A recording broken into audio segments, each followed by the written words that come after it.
Welcome to Thinkin Bros. My name is Chris. And I'm Alex. We're your favorite corner store philosophers trying to figure out life one conundrum at a time. And today, it's a subject that interests us both, and that is respect. Alex, do you want to get us started on what you think the common outlook on respect is? Well, I think what the interesting part of our conversations on respect has been the misconception or misuse of respect that people seem to have. Respect means a lot more to me and you, it seems, than it means for other people. Or maybe people just don't think about it enough to realize what they're saying. But the word respect and respect for someone is overused in the less intense form of its meaning. People say you have to respect everyone. But respect, for me at least, is having known the person for a while, or maybe having had some insight into what they're like and what they do, their values, and how they act in certain situations. I can foster a respect for them because they act in a respectable manner. But having respect for everyone just at base is sort of ridiculous. I think more often when people say you should respect everyone, they mean you should have, social courtesy and just not disrespect anyone. Well, by saying that, I feel like you're almost saying that disrespect isn't the opposite of respect. Because if respect has nothing to do with people we don't know, how does not disrespecting them make sense, right? Yeah. I guess I'm either falling into the trap, or maybe that's exactly what I'm saying, and that's what I mean, that they don't have opposite meanings, maybe. Yeah, that might be okay. It's like, psychology has determined that, for example, unhappiness is not the opposite of happiness because they operate on, both can be true at the same time, right? You've seen this? No, I haven't. Not yet. Maybe I'm not far enough into my psychology career for that. When I say disrespect, it does seem like I agree with most people. You're probably saying lack of common courtesy, right? Yes, lack of common courtesy.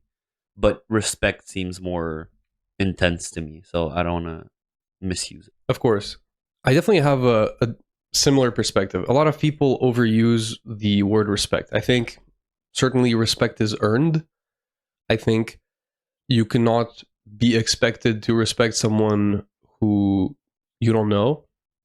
And what they usually misuse respect as is what they want to call common decency. So I think just to be part of society, so that there are laws that kind of restrict the things that we can do on a legal level, but the things that fall under that threshold are more so societally judged, right? You can't imprison someone for going in front of you at a Starbucks line. That's very important. And I don't think that that's not going in front of someone at a line. It's something you would call common decency, and it's kind of the law of the streets. And that has nothing to do with the concept of respect. I agree so far, but just for the intuition of the word disrespect, would you agree that if someone does pass another person in a Starbucks line, I'm tempted to say that that's disrespecting them, right? Yeah, it does feel intuitive. I don't. Again, what we're discussing here is a respect, right? If disrespect is ultimately just a lack of common decency, and it's a shorter way of saying that, that doesn't matter. Mm-hmm. But it's about the misuse of the word respect specifically. So here, the dictionary definition of respect is a feeling of deep admiration for someone or something elicited by their abilities, qualities, or achievements. So again, there's this earned factor that comes into it, which means that you can not really actually that's not true. You can respect someone without them knowing you, but you have to know them. Yeah. When you read a bibliography of someone and you learn about their lives and what they've done, and assuming all that is true and you find that admirable, you can respect someone without them knowing you. Right. So I guess we're trying to eliminate the use of the term respect upon a first encounter, and also even if you know the person, I think we're trying to eliminate the use when the person hasn't achieved something, when something is passive. Right? People say you have to respect my choice. Well, that kind of gets into the intricacies of the word, because here it's respect is respect for someone, right? Admiration of someone. Second definition is due regard for the feelings, wishes, rights, or traditions of others. Yeah, this seems closer to the way people use the word respect, but due regard is something inferior to respect, right? It's what we call common decency, right? I feel like we've just discovered a weaker definition of respect than what we initially thought. I mean, yeah, I guess what this is saying is that basically people are using it right, but it's just a second definition of respect. So we've discovered a second, weaker definition. And I don't like this. I feel like whenever we look up some terms, there's one definition that is the first one, which is what we're trying to defend to be the only definition. And then there's this other weaker definition that people kind of use to overstep the grounds of the first definition. It's like, okay, in my mind, I understand the definition of words, right? You use the word respect. To me, it encompasses a feeling of deep admiration. That's what appears in my head.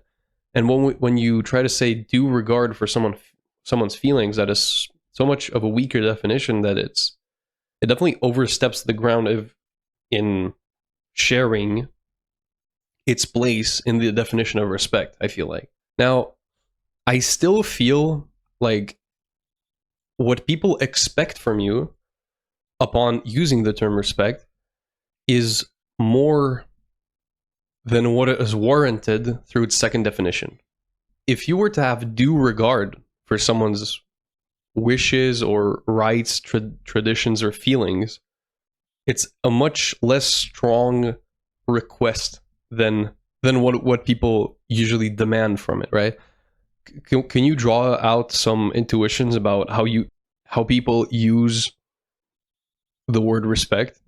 You have to respect how I dress. You have to blah blah blah. Right. Well, due regard, it seems to me like it's what we were hinting at earlier. The second definition that we just read, due regard for someone's practices, is basically not disrespecting, right? Not judging preemptively or not expressing your disagreement too strongly when you don't know what's really going on. But I do agree with you that it seems like people can defend their use of respect by saying, oh, that's the second definition, that's what it is, it's due regard. But that's not exactly what they mean when they say respect. When someone says, you have to respect my opinion, I'm not sure what they mean. What do they mean by respect my opinion? I absolutely don't know. I think maybe when they're met with a strong opposition, it's their way of saying, you have to let me act on the things that I've decided. And you keep using the term judge like we haven't had the first episode. And as if judging was a bad thing. You just have to be smart with it. And let's maybe try to categorize this. You take someone you don't know. What would be respecting them? Right? I think it's the common use of the term live and let live. Okay? If you see someone at, again, a coffee shop and they're dressed in a way that you don't like, unless of course it's obscene or illegal, you can't really do much about that, right? That's common decency. You kind of just let them go through their day. That's maybe the not disrespecting part. It seems as though the second definition of respect is the intuition we have of not disrespecting something. But I also hear people use this with their friends, and the way I see friends is challenge networks to always know that you're doing the best thing. And if a friend tells you, look, why are you dressing like this? It seems warranted to have a discussion. But people who maybe aren't that confident in their conclusion that dressing like this is the best way to dress would say something like, you have to respect my decision. Do you not think that maybe, I don't know another common phrase with the use of respect, but if we stick to you have to respect my decision, what does that mean? Stop arguing with me about this being the best decision there is to make. Intuitively, that does seem like a defense mechanism. I'm also thinking about my life, and I'm trying to think of an instance where I used you have to respect something of mine, right? My choice of dressing the way I dress, my choice of having the opinion I do have based on the experiences I've had in my life. And I've absolutely never said you have to respect this or that. So I think maybe it's a personal thing, or maybe Yeah, because you're a person who I've said this a lot, but the people who are intelligent and understand what a decision is, they understand that it also might not be the best decision, which means that you let your challenge network challenge you. right. Yeah. Also, I feel like the way I've said it for now is you have to respect this or that. But people don't have to respect anything. It's an active choice, right? Of discovering something about people, knowing how they act, and then sort of choosing to respect them. Or maybe sometimes you don't have a choice, but it's based on things that have happened, things that you've seen people do, or make decisions, and then you sort of develop a respect for them. But if you factually don't respect someone's choice, or don't respect the way they do something, you can't now start to respect them just off of nothing. Just change your opinion completely. So it's very interesting. I just looked up the definition of regard, which the second well, okay. The first definition of respect was deep admiration, which obviously in most cases when we use that word, that's not what we mean, surely. The second definition was due regard. Due simply means what is owed to them, which again, in a case where you don't know someone, you don't owe them much except common decency, correct? Right. Except the fact that you're both humans and you live in a society. Right, this kind of non-disrespect, this vague idea we have. Yeah. And yeah. then we look at the definition of the word regard, and as a noun, it means attention to or concern for something. Again, it really weakens the way that people use respect. Because if you don't mean the first definition, which may only apply in what, 5% of cases, then you're using the second one. And the word do, we've discovered that it doesn't hold that much power considering who we're talking about. And even if it was your friend, maybe what you owe to them is more, but more of what? And this is where regard comes in. Attention to or concern for something. Well, that's very interesting because in expressing my disagreement with your clothing, that is precisely what I'm doing. I'm showing a due attention or concern for your clothing. So it's almost counterintuitive what it actually means. Crazy. It sort of feels nitpicky to go into the definition and to look at every word, but at the same time, I think, the dictionary is pretty precise, and if it says that, then it's supposed to mean exactly what it says in the dictionary. So what is the respect that we owe others is what I'm trying to say.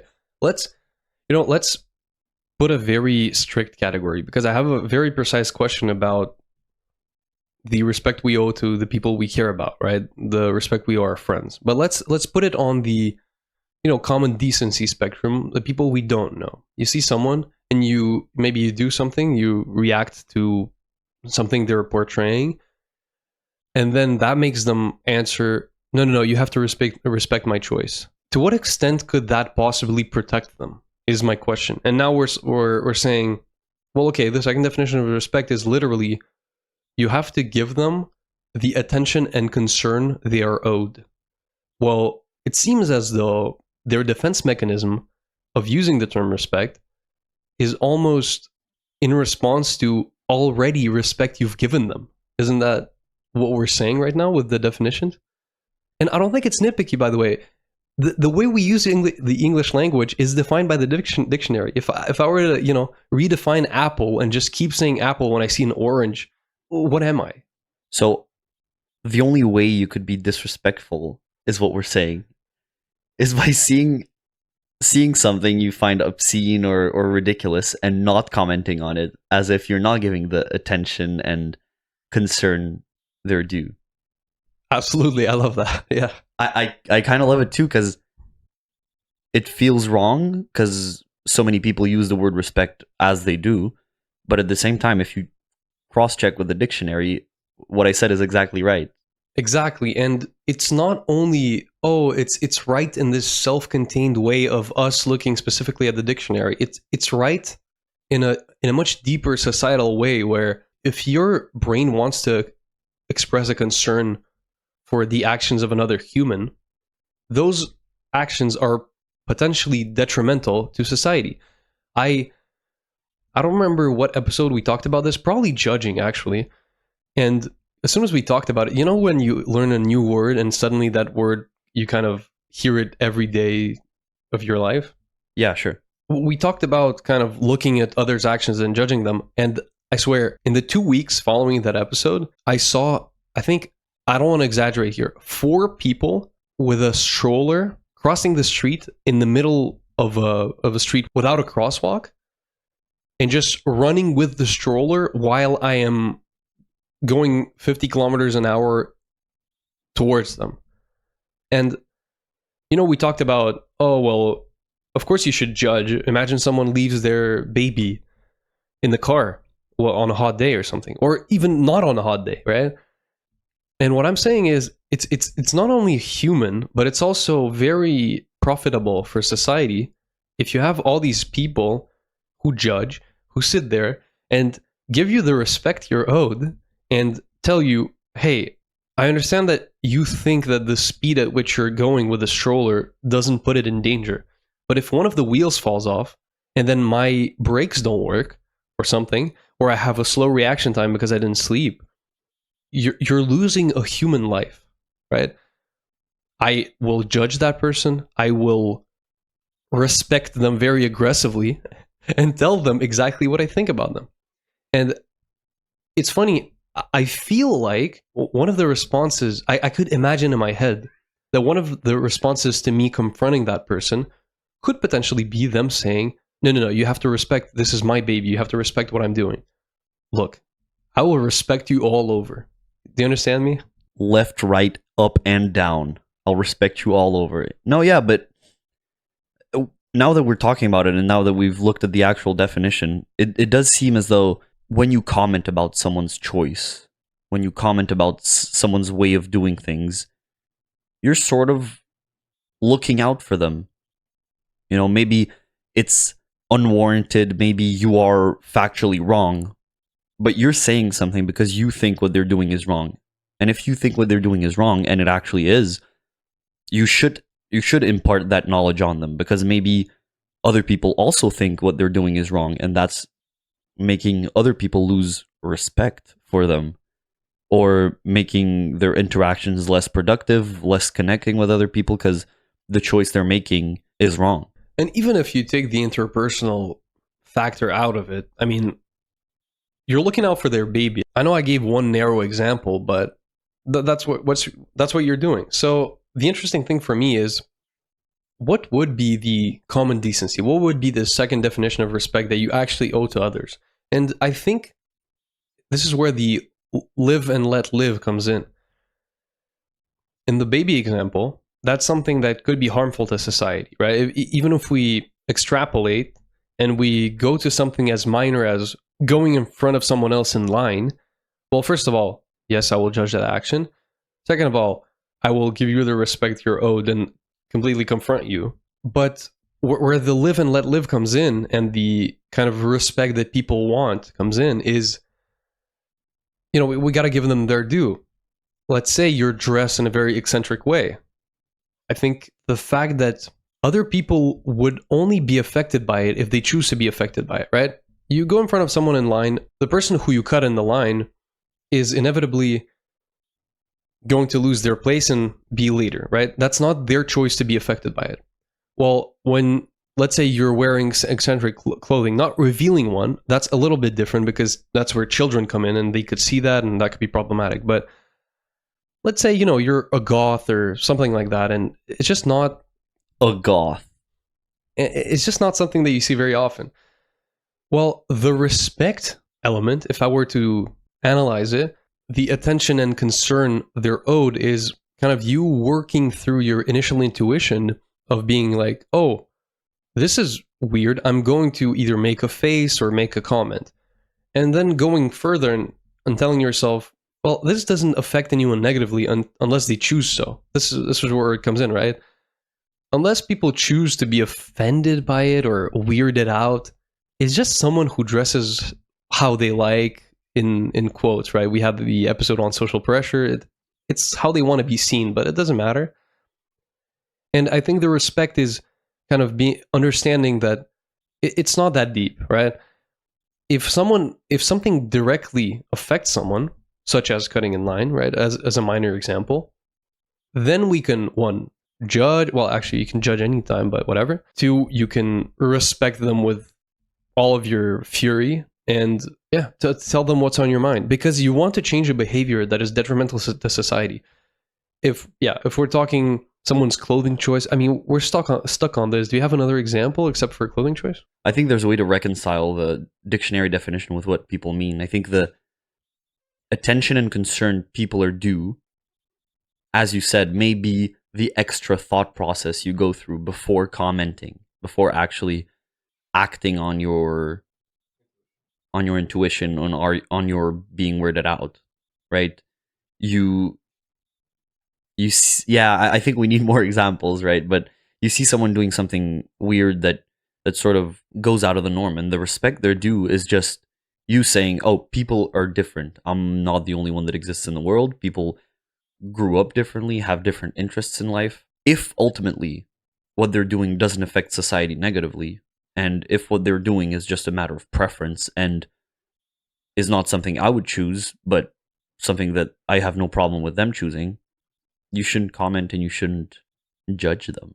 Yeah, you absolutely should judge them. You should just keep it for yourself, because it's not a productive. And this is exactly what I don't understand why you keep using that word negatively, because it's exactly what we said in our first episode. If you judge them and then understand that that judgment doesn't have any, carry over to a better society, keep it for yourself. It's like if you Right. see someone ordering the whole McDonald's menu and they're clearly overweight, I mean, okay, you're going to have that judgment in your head, which you're allowed to have, of course, of, oh, wow, that person doesn't take care of themselves and their health. Okay, how does this affect you? How does this make our society worse? I mean, one person is going to walk slower. Okay, doesn't matter. Let's try to recap. We have two big categories. We have people you don't know, people you know, right? And the people you know, maybe we can put them in a category, in a higher category of people you care about. Because the people you care about, you don't only care about their impact on the world, you care about their impact on themselves. If you were to respect someone you know and they're not doing exercise regularly, that's something that you can express. But if you see someone on the street and they look like they don't exercise regularly, that's something that you should keep in your mind, because it's not affecting society that much. And I think this is where the clear divide comes in. If you, on one side, you're trying to make a better society, 95% of cases of judgments you have on people you don't know, and that we've kind of understood that as long as they're not affecting someone else directly, the respect part is continuing your train of thought enough to understand that the things that don't directly affect someone else aren't things that are relevant to mention to them. If they are relevant to mention to them, you should mention them. And it's funny because I feel like someone would say, still, I mean, we've said this, but still their response would be, no, you have to respect my choices. Well, I don't have to respect your choices of cutting someone in line because that person was there in front of you, before you. So that's kind of the social contract part. And I feel like we've concluded it quite well, right? It's quite clear what you have to do in that situation. Something that's interesting is maybe we could explore it before we get to the friend part and kind of determine it very concretely. And it's the fact that you can not like someone, but respect them. Could you tell me your intuition about what that relationship would look like? Because that's something that's very clear. People, some people don't like others, but they must respect them. What does that mean? Well, not liking someone, I think, would translate to being not used to the way they act with others or the way they talk to you or interact with you. And not liking someone but respecting them takes some degree of self-awareness of your preferences and your preconceptions or of how social interactions should go, I imagine when you say someone that you respect but don't like, someone who's sort of rude, very competitive, but accomplishes what they need to accomplish for their family or for their friends or for themselves, right? A really accomplished person, that's sort of a bleep hole.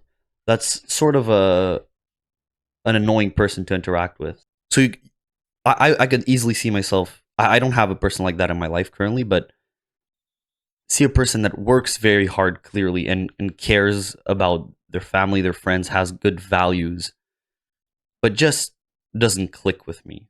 And so that person is very feasible. I don't think you understand what the word feasible means, but yeah, the way I see it is kind of someone having a very different value set from yours, but them being very, very certain and rigorous in that value set. Let's say I'm a very hardcore Christian and you're a Muslim. I'm sure there's a way to find respect in my ways for you if I'm very rigorous in my ways and very certain of them. But also the problem is the reason you would respect me is because they're in a way good, right? My ways are kind of good, although they disagree with yours directly, right? I'm not going to pray to the same gods. I'm not going to whatever, but they disagree with you. And because you believe your ways in your head must be better. The problem with that for me is, let's say someone like Hitler, who's very certain of themselves, or of, because yeah, back in the day, I don't like he didn't identify his gender, so they were very certain of themselves, and was very rigorous in his methods. But would I dare say that I respect that person? I don't know, because people who are don't say like would I dare to respect that person. I think is it that clear cut that I don't respect them? Because yeah, my first intuition is to say no, obviously not, because of the horrible things they did. Well, I definitely don't like what he did, but I haven't even thought about, could I respect that kind of person? I think, well, my instant intuition is to say no. I guess I haven't thought about it extensively either, but when someone's convictions are so clearly wrong, it seems that I lose all respect instantly. It's just, you can have some other way of looking at the world, but that way of looking at the world is just evil and probably motivated by the wrong factors. And they developed a very strong value system and a very solid belief system, but it was so wrong and so evil that I don't think I could find any respect for it. Right, and if we go back to the type of definition of respect that we do mean, I forgot about this. It was a feeling of deep admiration, and obviously I don't feel that. So then it still remains interesting to me how you could respect someone with very rigorous values that are different from yours. I mean, if you're doing something, then you must think that's the best way of doing things. Otherwise, upon discovering something new, something that is very... For me, I think it would be that I leave place for the possibility that the way I'm thinking is wrong, right? And that there are many good ways of looking at the world, of having different values that all lead to productive lives in people, right? And the one I'm choosing to live is maybe the best one for me, but someone else may live a good life with good values for them, but certainly not Hitler. Right. I still don't understand, because I feel like we give too much value to ourselves. It's like, how could you possibly say, this is the best for me, without... Well, first of all, to come up with that conclusion, you would have to kind of justify that from zero, right? You'll have to go from the premises that you have of, okay, this is the best thing a human can accomplish in this world, right?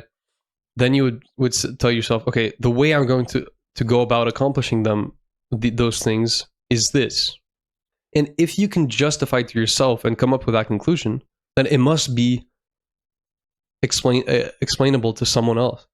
You have to be able to convince someone else. I wouldn't do something that I couldn't enforce on someone else.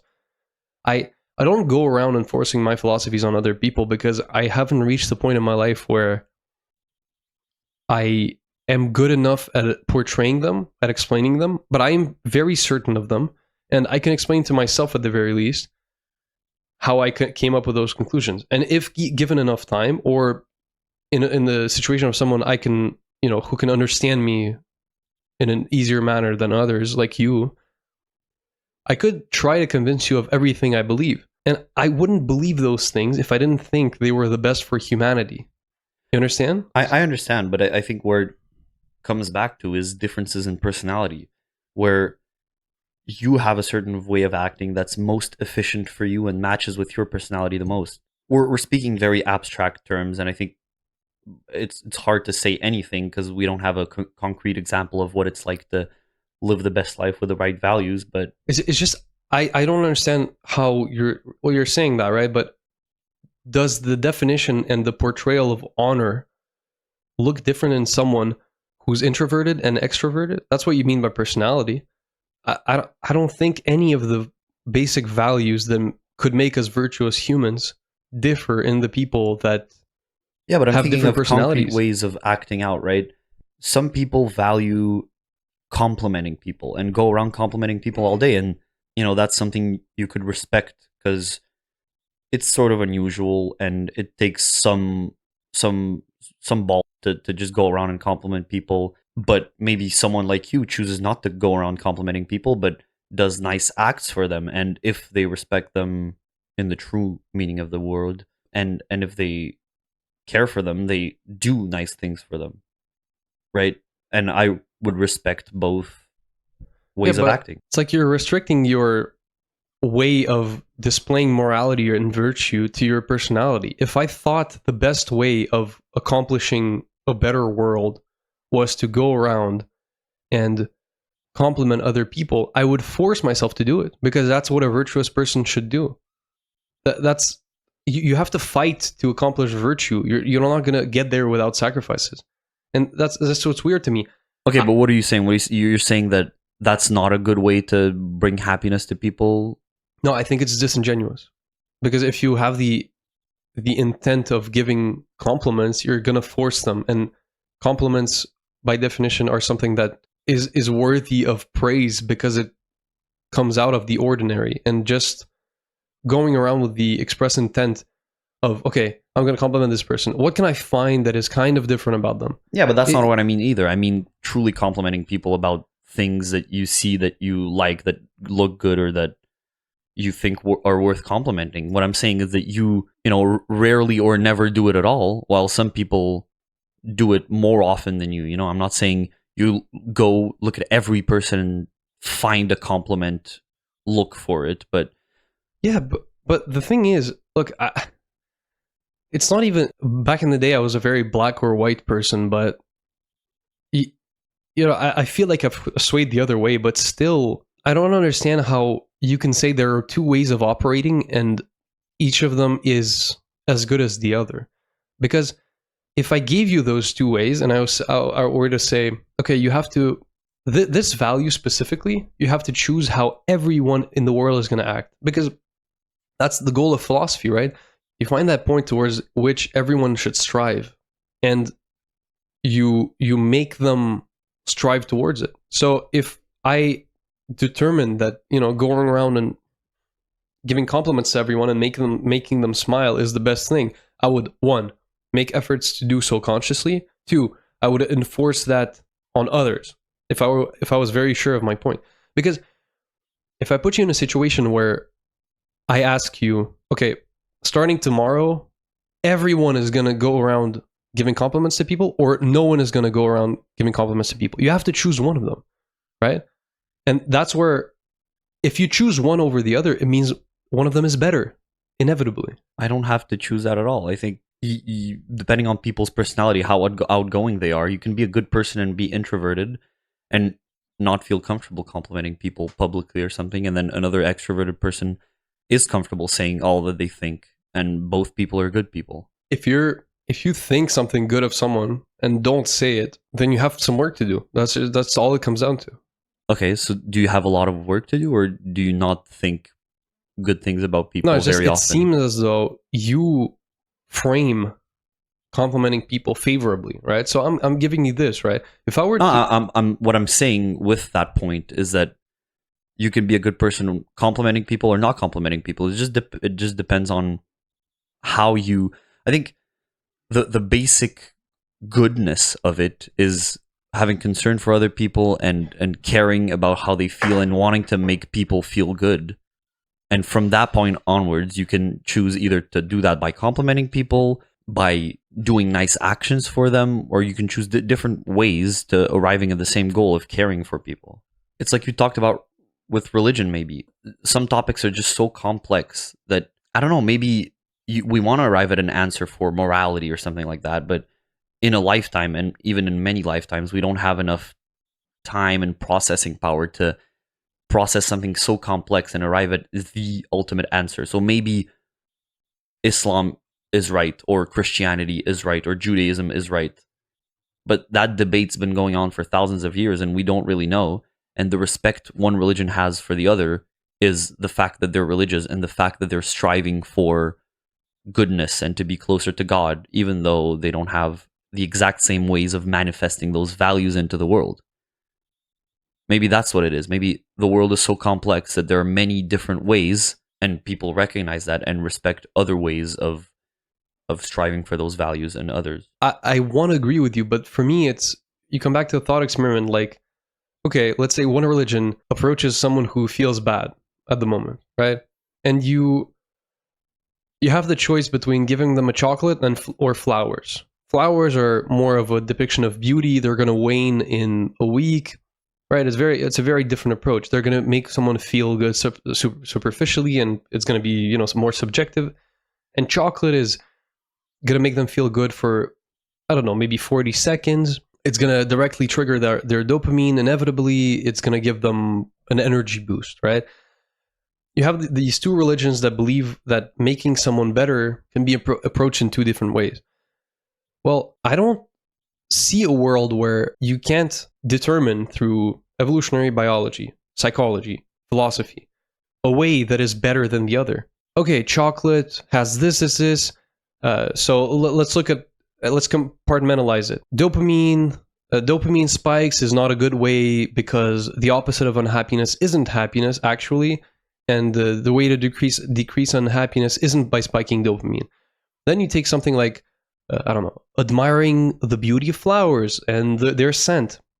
And it's found that, admiring beauty takes your mind off unhappiness or something like that. It's one of them is objectively, because humans evolve in this fashion. One of the ways is objectively better than the other. Okay, science hasn't gotten there. And is that the big debate between religions? Also, you said the big debate is about, maybe our ways of making the universe better are better, right?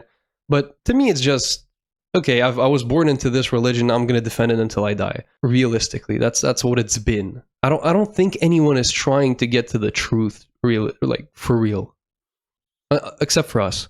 And again, not having the processing power or the time in our lifetime to get to the truth, that's going to be clarified when my book comes out. But do you not see how one of the ways is objectively better, right? If you do a scientific study of, okay, 100 sad people get chocolate, 100 sad people get roses, who feels better at the end?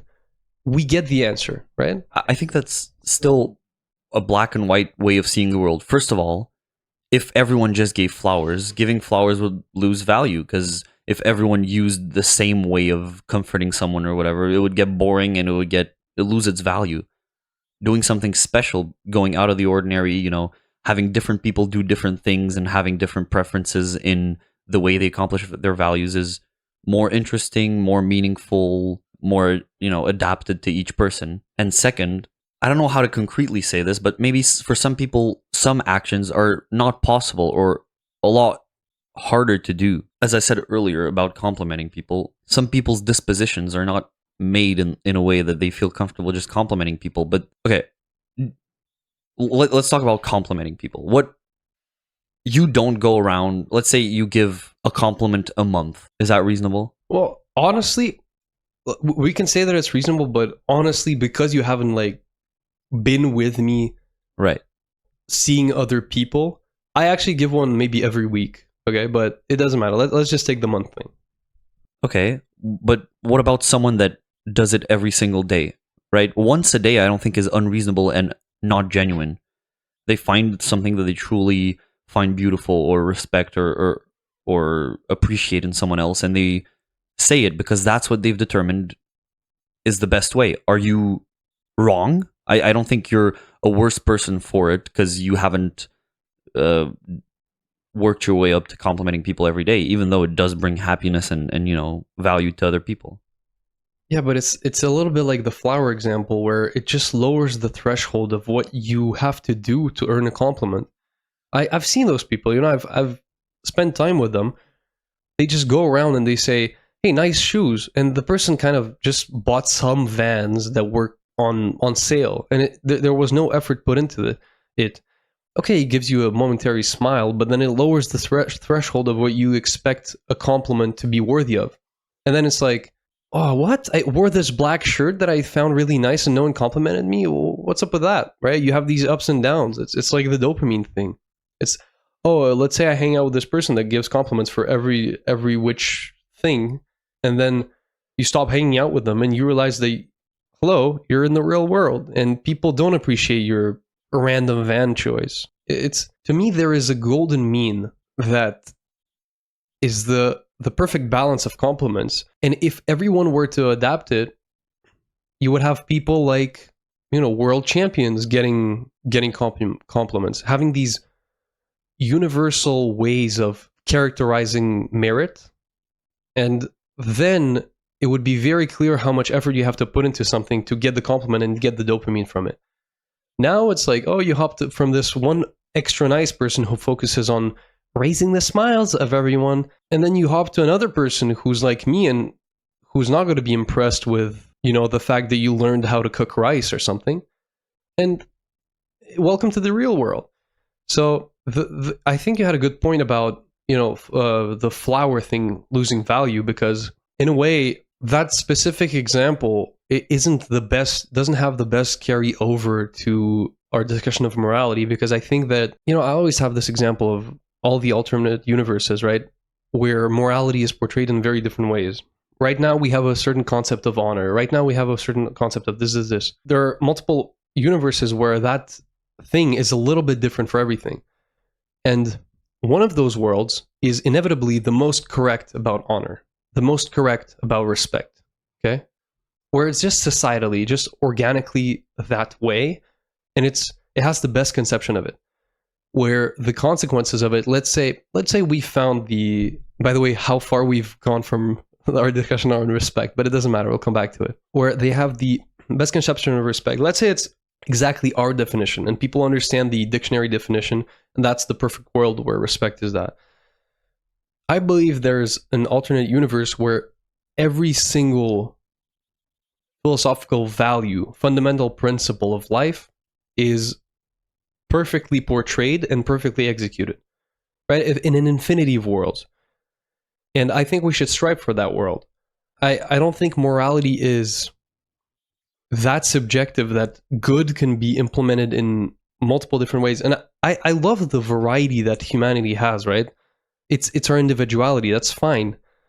It's not something that can be lost, but if someone values, fashion style more, they're going to give compliments on that. If we determine that, okay, one compliment a week is the baseline or whatever, of course, the baseline would actually be above, let's say, a 80th percentile of impressiveness, whatever that means, or frequency in encountering in society, you have to give a compliment, something like that. That's what it would look like in my head. But let's say we do the one time a week thing. Well, the person, the fashion designer is going to give compliments about fashion. The chef is going to give compliments about the goodness of food. That's where the variety comes in. It's not just people going around, waking up with a big smile and saying, "Hey, I'm going to spread the joy today," by lowering everyone's baseline of what a compliment is deserved for. Yeah, and we're pretty far from respect. Pretty far in the sense that we're not talking about respect at all. And I respect your assessment. And that's how we come back. That's our way back. And I respect our discussion. No, I was just going to say, I think, let's come back to respect after this, but I think where we disagree on this specific issue is how sure we are of our way of acting, I guess. Because I think the world is so complex that I've determined a way with what I've experienced and with what I've thought about. I've determined a way of acting that I think is optimal. but I don't necessarily think it's the ultimate best way. I don't think I've come to the truth, because I don't think anyone ever comes to the truth about how to act. I think we just approximate the best we can. What's our next topic? Okay, yeah. Well, look, I want to conclude this as well, but in a way that comes back to our last discussion. It's, you see someone like David Goggins, right? We've discussed him previously, and you see the rigor of his ways, right? And to me, that's kind of the respectable part.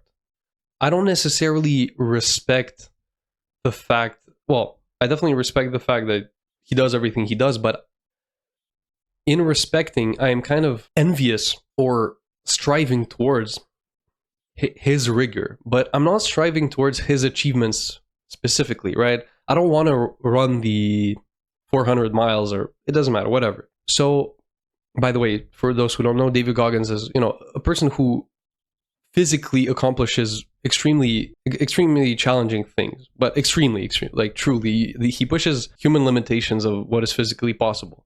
And I want to, in saying I respect him, I'm saying I want to be like him, but it won't necessarily take the same form. Yeah, about David Goggins, I would say the way to support my point using your example is that he spends a lot of his day just training and doing physical stuff. And inevitably, I think, I don't know his life, but inevitably, I think that means that he spends less time directly caring about other people, doing things with other people. And the way he manifests his caring for other people is to motivate people to, get out of their head and start realizing their goals. And he definitely does that, and he succeeds in that. But his way of doing it is not the same as ultimately the perfect me would do that, and that's okay. And he has just a different way of doing it. How could we frame this discussion to put it off to another episode? The different ways of arriving at virtue, maybe, or virtue as a whole. I think it sort of has to do with the degree to which morality is subjective, right? Because we're talking about the best way to achieve moral being, and I think we have to determine the layer at which you can be different, right? Is it at your choice of values, that two values can equally be, valuable and truly worth attaining? Or is it lower at the way you implement those values in your actions and how you act them out? Just basically determining where, to which degree morality is subjective, I guess. Maybe. I respect that. I respect what you said, but I think if I were to conclude that part of the conversation, it's definitely a respect for the rigor of someone's methods. And if that rigor were to be implemented in the kind of perfect way, whatever that means for me, I think the world would be a better place. Let's say you take someone like a very accomplished chef and the passion they put into the cooking. Well, that's important, but could they do more for the world by implementing that same passion into, I don't know, philanthropy? Maybe, maybe not. It doesn't matter. The important thing is when you say you respect someone, but then again, the question was, how can you not like someone and respect someone? Maybe they do something with a lot of effectiveness, a lot of passion, a lot of rigor, and the things they're accomplishing, you don't necessarily like them or think they align with your values, but they're definitely being done.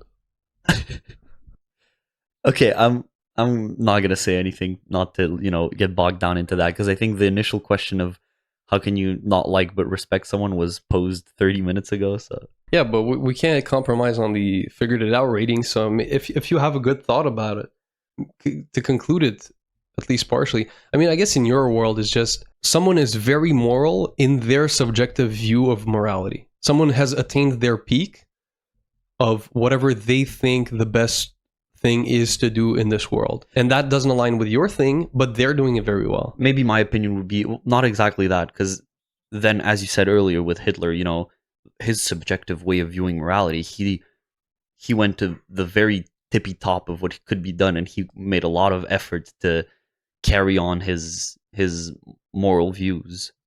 But I categorically do not respect that way of viewing the world. Maybe it's something like acting out your moral convictions so determinedly and with so much positive effect in the world that person makes me question my own convictions, right? And makes me reconsider what is true, and makes me want to be more like them, and makes me want to modify my moral views. Yeah, I don't like that, because if it makes you want to modify your moral views, that means that they're doing something better than you, and that means that you can't not like them, because the not liking them just comes from you being insecure about your insufficiencies in morality. Okay, so either we're insecure or we have to accept that Hitler is doing the right thing.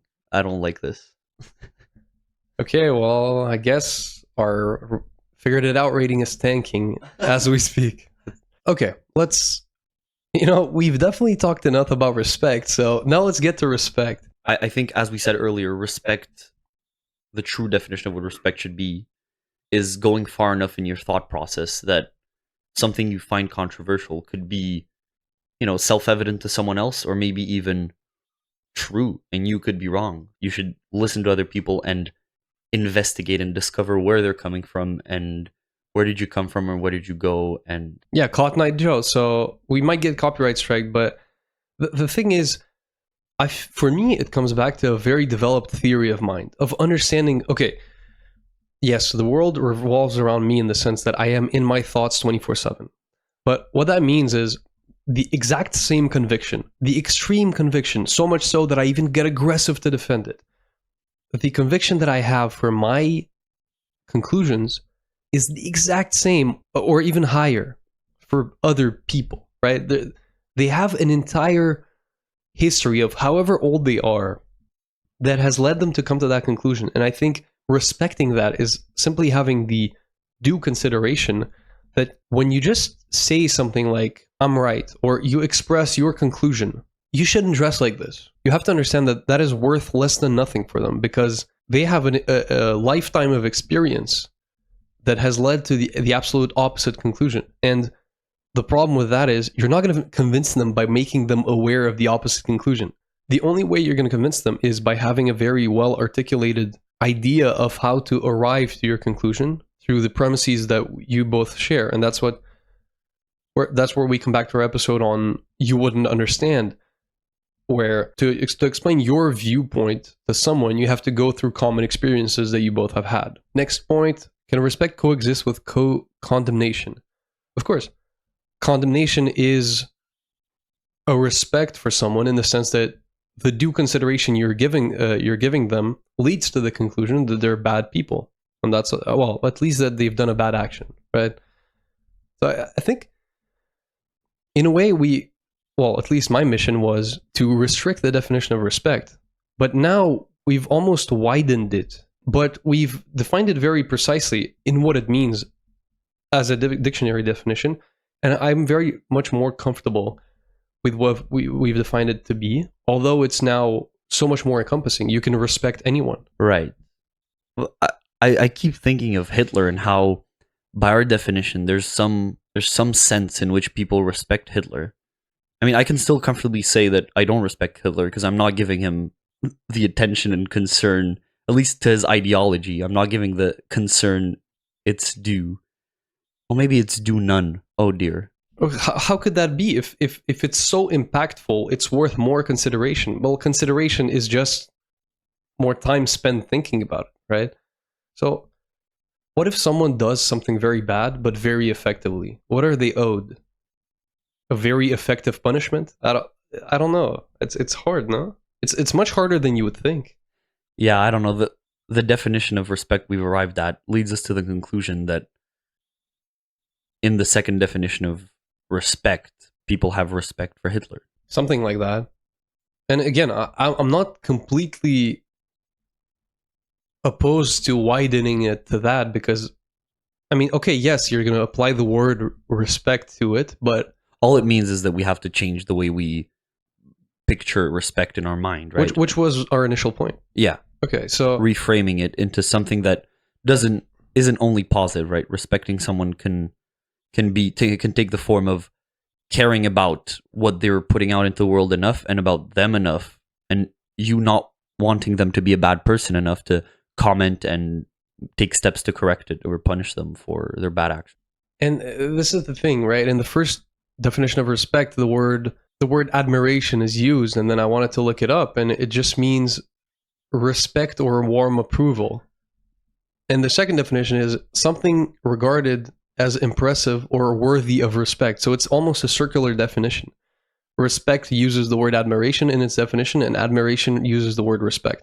Of course, admiration has the warm approval, which you would be very comfortable with saying you don't experience for Hitler's actions. Okay. So it's still... Don't say you would be comfortable. You would be comfortable too. No, of course. So to me, respect has almost become casting enough... Well, at the very least, the wide definition of respect, which is the second one, is casting enough consideration and importance to the mere fact that every human comes with the exact same rich background that you come with. Of course, that meaning that they've lived the years that they've lived and they've had as many experiences as you. And if they've arrived at a different conclusion, well, maybe they know something you don't, which means you should hear them out, or they have a better or worse manner of arriving at conclusions as you, right? Maybe they have premise ABC, and the way they combine those premises is flawed, and you can display that to them. But the only way you're going to do that is not by saying, your clothing sucks, you dress bad, you eat too much. It's not by displaying to them that other conclusions are possible. It's by going through their train of thought and finding the flaws in it. And this is what Socrates was very good at. So basically, next time you express your disapproval to someone, do it in a way that's constructive and in a way where you're trying to find out how they arrived at their conclusions. And if you think they're flawed, you impart that on them and you have a discussion with them. And if they say, you should respect my choice, you could say, I am. That's what I'm doing by disputing your decision, and that's what I'm doing by discussing with you. 100%. And that's also something that you do with people you care about. It just applies differently. You know, when you're in a coffee shop and someone cuts in line, sure, enforce your conclusion on them that cutting in line is bad. But when someone you care about is making a decision that doesn't align with your conclusions about life, then you kind of go through the train of thought, because it's not you're not going to have a philosophical decision with people you meet in the street. You agree with it yourself, they don't agree with you. That's kind of where that ends, right? It's never going to go past that. You know, you see these people shouting in the street or seeing someone holding a sign and then tearing it down. It's like, it doesn't get much less constructive than that. And when people are met with resistance of their thoughts without any effort to truly understand them, all it leads to is a more aggressive version of their own thoughts. Imagine you wanted to protest, let's say something very, very safe. Imagine you wanted to protest laces, right? Shoelaces are very bad because when they're put in the trash, they strangle raccoons when they rummage through the trash, whatever. True story. Yeah, it's very heartbreaking. And you just go out in the streets and you write a sign and you kind of just start shouting to bring attention to your thing. Well, one, I don't think you're going to change anyone's mind unless you kind of stop them and have a 40-minute conversation about raccoons and laces. But that's for another time, right? Maybe the effectiveness of protests. I'd love to talk about that, but that's the name of your book, actually. Yes. Raccoons, laces, and other moral considerations. Absolutely, that's a treatise. A pretty good name. And much less so, imagine you encounter someone who really loves their laces, right? We know everyone knows that kind of person, right? Come on, I mean, you have someone in mind, right? Yeah, someone appeared in your mind. So, and they really love their laces, and they come up to you and they take the sign out of your hands, they tear it down.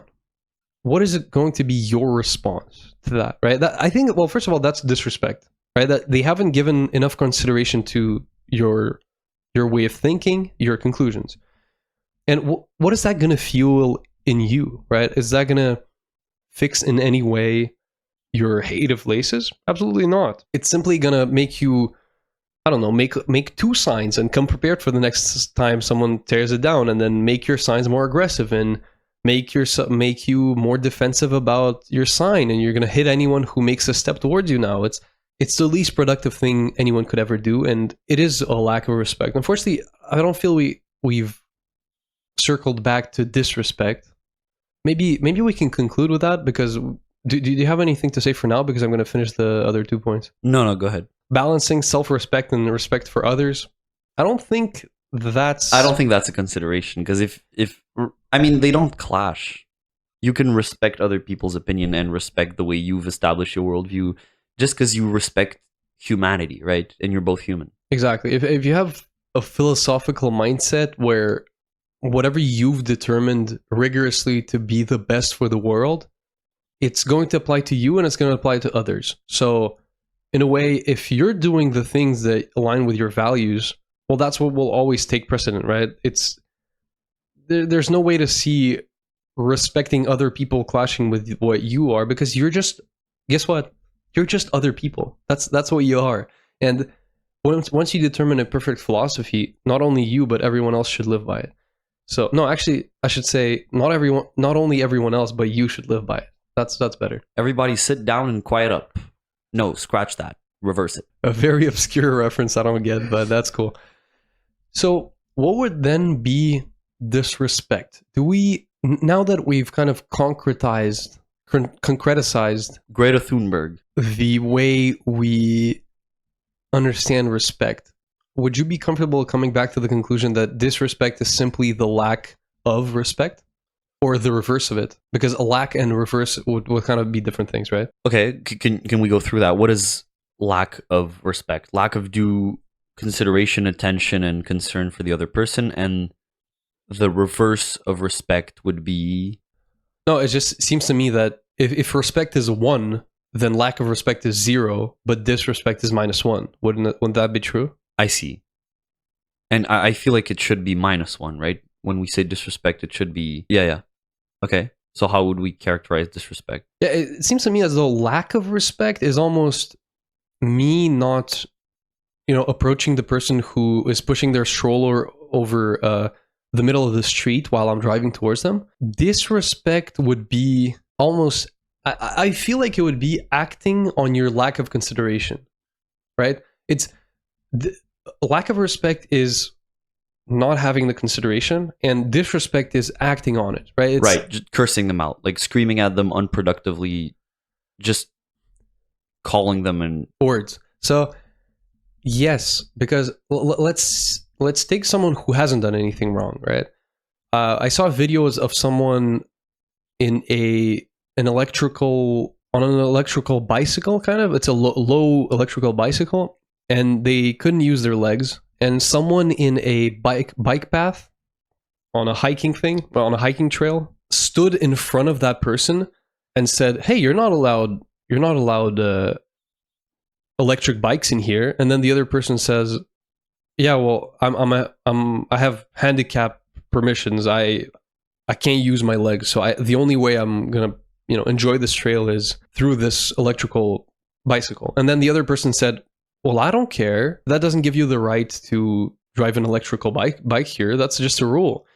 And the start didn't seem that bad with them, especially the way you said it. I'm sure that's not how it played out in the video, but with them approaching them and saying, or maybe it did, but approaching someone and saying, "Oh, you're not allowed to do that," and then the person explaining themselves. But the next step to respect would have been, "Okay, I understand. You have an explanation, a valid one, and you arrived at your conclusions validly. And I was missing a premise, right? In reaching my conclusions, I was missing the premise that you have no way of hiking this trail unless you are on an e-bike." But then the disrespect comes in when the person just sticks to their conclusions, even though they're given very good reasons to not do that. Exactly. So was it a 2-step thing? Maybe the first step is saying, well, no, again, he just instantly acted on his lack of consideration, but at least, well, he didn't do it so in a friendly manner too. He just stood in front of the electric bike in a way where he couldn't move. He couldn't advance anymore. He was like, "Oh, well, you're in this situation now." But right, and I don't think it was a 2-step process either, because even if he had started out more calmly, in his mind, the process had already been done. He assumed something, or he had a vendetta to act on, and he from the start wanted to make it right with that person. whatever that meant for him. Right. So let's say in my head, I truly feel like electric bikes are a danger for trails where they aren't permitted. Right. A lack of respect would be because it's a lack of respect for all the other people that might be confronted with that bike. A lack of respect would be me kind of noticing that bike and not saying anything. In fact, disrespect would be me having the consideration and acting upon it. Well, not even having the consideration, but just having the intuition. That's what it means, right? Having the intuition, not working through the intuition, confronting that person, and then that person took it a step further of disrespecting. It's where even upon receiving a new premise, they didn't even make an effort to work through their intuition. They just stuck to it. They were like, you know what? It's my initial intuition was that this isn't right. I'm going to take this through to the end, and that's where it's disrespectful. It's acting. It's not exercising respect in the sense that you're not giving consideration to someone. aka like you're not thinking about the situation. You're not thinking. You're not using your brain. That's lack of respect. And disrespect is acting with more and more conviction without having thought about it. It's acting with a lot of conviction on your intuition, which might be wrong. I'm pretty satisfied with it because it seems as though respect is just thinking. Yeah, and we love thinking on Thinking Bros podcast.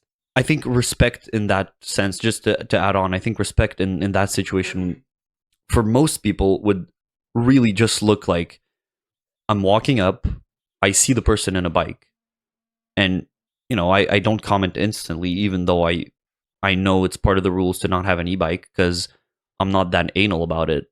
And then I walk past the person, I see, their muscles are atrophied in their legs, and I say, oh, that's why they're on the bike.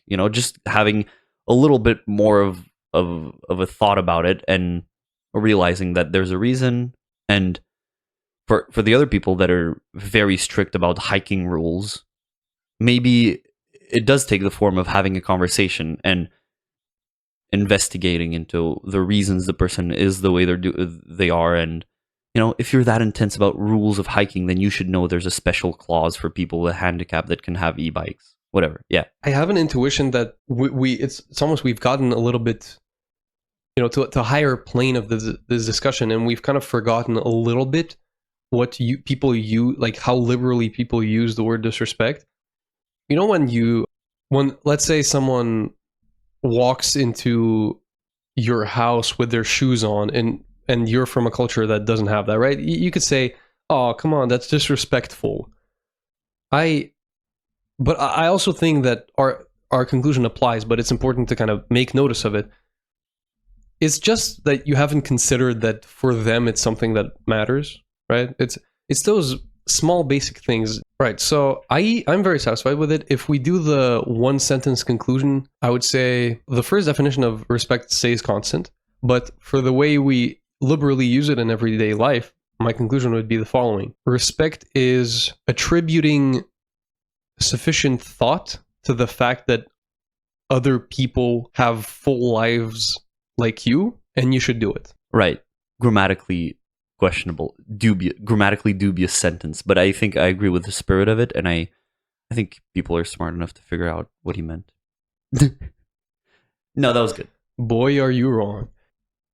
Okay, honestly, we kind of brought it back. We kind of brought it back, and we kind of concluded it. And the interesting thing about this is, I don't know if you have the same intuition, but I would give a 9 as a figured out rating, because the biggest disagreement we had wasn't about respect at all.